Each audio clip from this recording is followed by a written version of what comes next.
let's now turn our attention to the formatting rules in Portara. Formatting is on a per tab basis, so let's look at the formatting for daily data. We click on the button presented with this format grid, and basically there are two ways to format. There's default and custom. The default rule here covers all of your commodities, so it's basically one rule for all your commodities. If you want to nitpick through and customize any of those commodities, if they've got unique features that you need to separate out from the main run of commodities, then you can do by selecting a custom format rule and setting it up as you see fit. Let's look at the default rule. We click on the Edit Default Rule button and we are presented with this, and look, rule default for all commodities, and it's color coded, so yellow is for daily data, and in there is all the rules that you'd expect to create daily data. And we can look at some presets. So we've got last date, which is the stickiness of the template. So if you close this template and save and then reopen it, this is the last state the template was in, so that's what that means. Or you can change it to CQG Data Factory and you'll notice some changes there, or to NinjaTrader if that's something that you need, or a couple of other things as Trading Blocks and Portara in there. And then, so those presets are in there for you. You can come along and change the date format, so it's very intuitive on how you need to set things up. You can change the delimiter to other delimiters, file name format. So if you see the video surrounding file names, which is separate to this, so I recommend you do watch that. Then you can change the extension to be whatever you need to go on to append to that file name in that way. Also the contract name, if you're creating continuous data, then you can print out the underlying contract as an extra column. You may wish to format that, so you can choose, and you can experiment around with these and get the one that suits you best. The format rule covers both individual and continuous data, and you can align the column order to whatever it is. If you set these to none, then it will skip that column, so be aware of that too. Continuous has extra columns in there, such as unadjusted close, the spread and the cumulative spread, which you can take full advantage of. If you do need a header, then you can just check include header. If you click the header manager, it will open there, and you can change these. You just double click on the custom name and change them into whatever it is that you want to print. You can revert to default there if you screw things up and you need to revert back to what it was originally. And finally then down here is the compression, and you can see in there a few settings. I'm going to return to the continuous data in a few moments, but I'm going to start by saying, look, there's daily. You can have it print out monthly and semi-annually all at the same time, and it will do that behind the scenes and put them into the correct folders for you, so you don't have to worry about that. Weekly, that you can choose when the stop day is to choose when the weekly is for you, and start of bar and end of bar timestamps as well. If we're going to talk about this in a second, so I'm going to return here as well, but for now what I'm going to do, I'm going to cancel that, and we've got discard changes. We're going to say yes, and just in the same way that we did for our default rule for everything in our daily database, we're now going to just pretend that we're going to make a change to ALSI, which is the Johannesburg FTSE. So how do we do that? Let's say ALSI has something weird or unique that we want to just make a change to. So you click in custom and you click on these three dots here, and the rule then will change. And if you notice subtly, it's now called the ALSI rule for daily. It's the same colour, but generally now this particular rule is all about ALSI.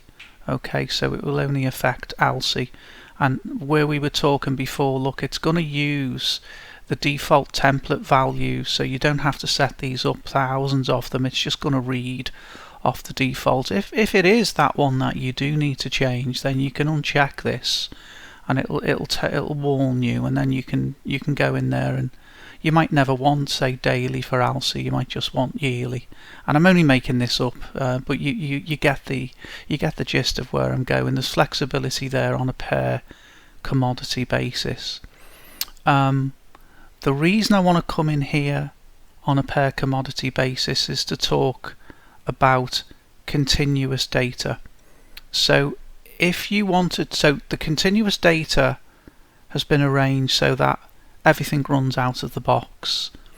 If you find that you need to change the role settings for continuous data, then you would need to come in on a per commodity basis, because every commodity has differences surrounding where the best roll dates are. So you would need, if you're going to change the standard roll date settings for continuous data, you'd have to do that on a per commodity basis. I'd recommend you leave them on the settings we've chosen, which are the optimal settings, but if you do need to alter, then this is how you do it. You go into setup continuous data settings. Notice this is for ALSI, and it's going to come up there with some settings that you can change. So you can back adjust or forward adjust ratio and 0, and I'm assuming you know what that means. The roll basis, roll on settlement, which is the one I would recommend all the time. The delivery months is what the nuances are for that particular market. In this case, it's just HMUZ works for it. The onus is on you here to know what to do. If, for instance, you're going to click on X and J and create a lot of invalid situations where it can't roll, then it's not going to create great data for you. You will get warnings in notepads that will open to advise you that you need to change these settings. That's why you really got to know what you're doing to go in here and play around with this. The number of days before expiry is the way Portara does its rolls, which is the best way because it guarantees you an overlap. Really dangerous ways of doing it is looking at volume and open interest into the past, which in certain places didn't exist, or is very spurious. So this way guarantees overlap, so be aware of that. There's a little setting up here, default start dates as well, so it might be where the data is a bit spurious towards the start of the contract, and you want to sort of leave that out because there's not enough data points in there to create a successful roll. So you can go in there, and some of these we set up for you already, but if there is, you want to come further forward and say I don't need the data all the way back, when it will do that. So don't change these backwards from the settings, because they're designed to get rid of any spurious data that doesn't form a solid roll for you. Alright, so just be aware that that is there. And basically that's it. You make your changes and you come in there and you press save, and then you would save the template there, and when you come out of that, then it's set up because it's clicked into custom here. You're all good to go. Alright, so let's now look at the difference in the default rule when we press the same button, and I'm going to talk to you about that. So we're going to click on the edit default rule again, and in this case we're back to our daily template for all commodities, and look now at the continuous data. Everything is the same on the template apart from this continuous data button, and look at setup continuous data, and look there, it's called override. Now what this does is it allows you, without having to, say if you've got a portfolio of 100 commodities, it'd be daft to expect you to go in and change 100 commodities if you just wanted to run off 100 back adjusted, and then you want to change it to 100 zero adjusted settings. So this is an override that sort of overcoats around everything. So if we click on there, it looks very similar, but if you set any of these up, so the roll method, everything defaults to back adjust, but let's say you wanted 0 adjust, so nothing, you just want to sort of string all the contracts together without any adjustments being in place, you could just simply say 0 adjust, and then when you save it there, you'll notice this override setup has gone black, so it's showing you that this default rule for all commodities is now going to override all your other settings, so they might be all set to back adjust. It'll override until you remove this. So if we go into save there and we save again, when we go to we run our continuous data, then it will override to a 0 adjust situation. You can simply remove that again by just reversing, so you go in there, back to default rule, and you go into the overrides and you just put it back to not in use, and when you save it, that will go away down there. Overrides you can do for nearest future. Just be careful with that, because this is a very highly advanced setting, so you've got to really know what you're doing. I tend to leave that alone, leave it on not in use. But you might say, well, we want days of expiry, we want to set them all to the same. Again, it's probably not that useful, because each individual contract has its own nuances. But if you wanted to get right to the very end of the expiry and get all the data up until it's the very final part, if you're not too interested in rolling in the thick of the liquidity, then perhaps this is useful, but I'll leave that for you to decide. The most useful feature for this is the roll method, which means you can drag everything out without playing around too much with customized settings. Okay, so we will cancel that, and we will go back and take a look into the other format rules. So it's exactly the same. If we go into any of the other three data tabs, we'll take a quick look at the 1 minute, and it's the same thing, but now we're going to go on to default rule, and you'll see instead of it being yellow, it's orange. Everything for the purposes of 1 minute data is now set up, so you'll have extra columns such as the time zone of the data you wish to extract. You can have exchange time, and that's all you need to do. Portara is bright enough to deal with any dual DST differences across the Equinox for exchanges. It will deal, if you click on local time, you can set your local time to, actually no, the local time will pick up the local time on your machine. So currently I'm in the UK, so it's going to look at the local time of the machine being set to London local. Or you can go along and you can customize the time by just selecting, anything that you need to be in. So you might say, well, look, you might live in California, but you want all your data in EST. So how would you do that? You would then come in and select EST from here, and then all your timestamps across the whole portfolio, regardless of the exchange, which it is a useful feature that will match up for you in accordance with what you need. There are several funds that require data in the GMT without any summertime attached to it, which is UCT. So just pick up UCT there, Coordinated Universal Time. It's also known as Zulu if you're maritime based like me. It just basically means this is GMT but without the BST attachment to it as well, so you can work with timestamps there. The rest of it is generally the same. I'm not going to run through this much. Notice this merge incremental files, which it's not that useful in intraday, because you tend not to have that feature. I'm going to talk about this in tick in a minute or two, but generally that's it. It's the same thing here. Look in the help files if there's anything nuanced that I haven't covered in there. So I'm going to move on, and we're going to click on the tick trades only into format rules. It's the same setup again, and this time it's like a sky blue colour. Everything is the same in here, apart from the timestamps are more complicated. There's a millisecond part of it. The session template. So this applies. This you won't see this inside the daily because it's not relevant.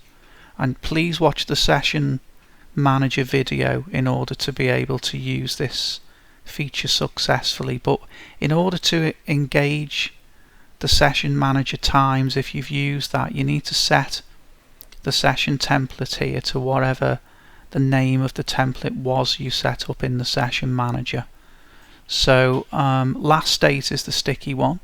So whatever was in the session manager, you might have set the data for all your data to come out between 9 and 5.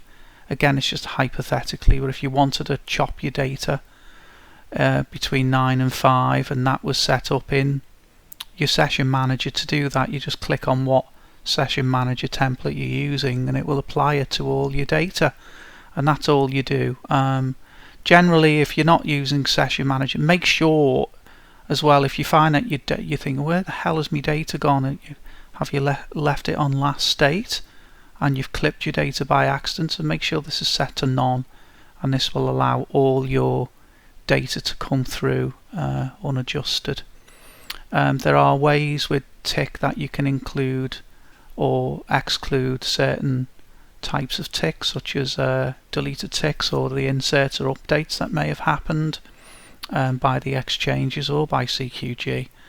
Down here is ways, again it's very similar to the other explanations in the other format, but you can create bars by tick multiples or by volume, 1 second bars, or you can change those according to what you need, or just the pure tick. Again, you just set up for individual, continuous as well, which will be the continuous, because you can't possibly expect to have, let's say you're rolling crude oil into continuous data, you wouldn't expect that to be in one text file. It needs to be done incrementally. So this is what the merge incremental files is about. It means that when the files become they're going to come off in, say, _001, _002, but it might just be the same file, such as the crude oil 2024 September contract, and the file will come off in, say, 100 megabyte portions. But you might say, well, look, I've got no way to read those files in with an _001, 002. There's many reasons. So if you want to sort of bypass the fact it's making incremental files, if you double click in there, you do get a warning message that the size of the file is going to be huge. But if you're happy with that, then it will just pull out the data into one. So one file name equals one contract without any sort of counting facility attached to it. So be aware of that. In tick trades only, it's pretty cool to have that feature, because the tick trades only isn't that big. So even for stuff like the S&P Mini, which is quite big, for crude oil and other contracts which are quite big, merge incremental files is useful. As you move into level 1 data, the data is so big that this becomes unpopular, because you can have files which are 25 gigabytes in size, which it's crazy to have files that big. So you need to start thinking on an incremental basis. So play around with it by all means, but just be aware that if you're going to do a pull, that some of these pulls can be hours long. So you want to be thinking about what to do first, rather than having to pull all your data again. Again, on tick trades only, it tends to be 10 to maybe 100 times smaller than the tick in level 1. So just be aware of that. Okay.